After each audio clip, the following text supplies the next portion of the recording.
They say your first $100,000 is the hardest, and they're absolutely right. Ask anyone who's ever built wealth from nothing. Ask the investors, the business owners, the ones who started with a couple $100 in their checking account and turned it into something real. They'll all tell you the same thing. That first $100,000 feels like climbing a mountain with your bare hands. But here's what's fascinating. Once you reach it, the next 100,000 seems to appear out of nowhere, then another, and another. It's not magic. It's not luck. It's math, psychology, and a little bit of momentum all working together. My name's Chris, and I teach people about money, personal finance, and building wealth that actually lasts.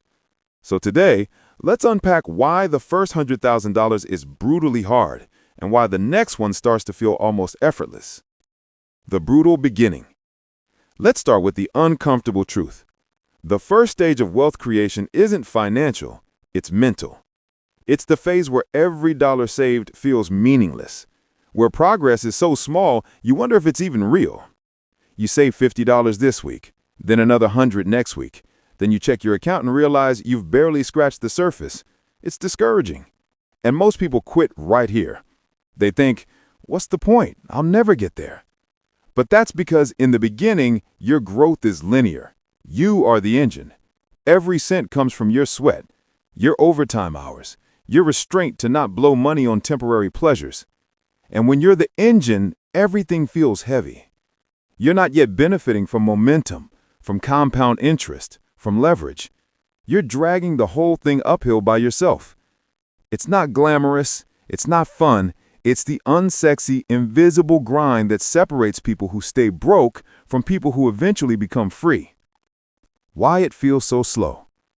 There's a reason why it takes so long, and it's not that you're doing something wrong, it's because of the way compound growth works. Compound growth doesn't reward you early. It rewards you later, massively, but only after you've done years of thankless work. When you invest your first $5,000, a 10% return is just $500. That's barely noticeable. It's the cost of a nice dinner and a few groceries. So your brain doesn't care. It doesn't feel progress.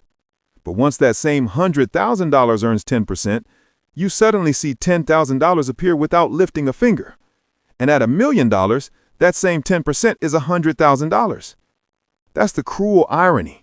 The more you have, the faster it grows. But to get to that more, you have to grind through years of what feels like nothing. It's like pushing a snowball uphill. For a long time, it barely grows. But once it gets big enough, gravity takes over. Suddenly, the snowball doesn't need your full strength. It rolls by itself.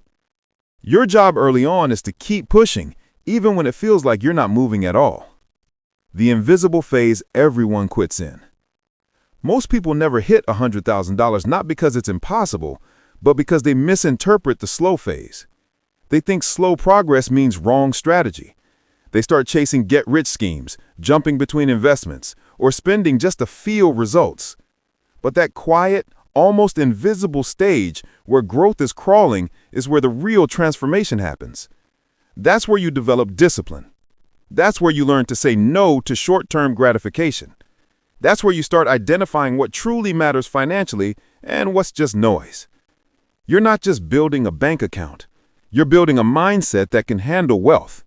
Because without that mindset, even if someone gave you $100,000 tomorrow, you lose it. This stage is supposed to be hard. It's the filter. When momentum finally kicks in.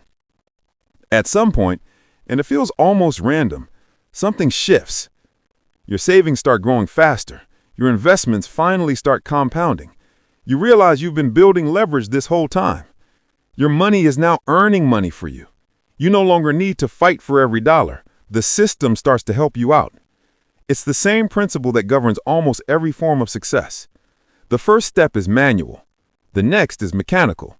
And then it becomes exponential. Once you have $100,000 invested, a good year in the market can do for you more than all the overtime hours you worked in your first year combined. That's the power of momentum. It multiplies effort after the effort's already been done.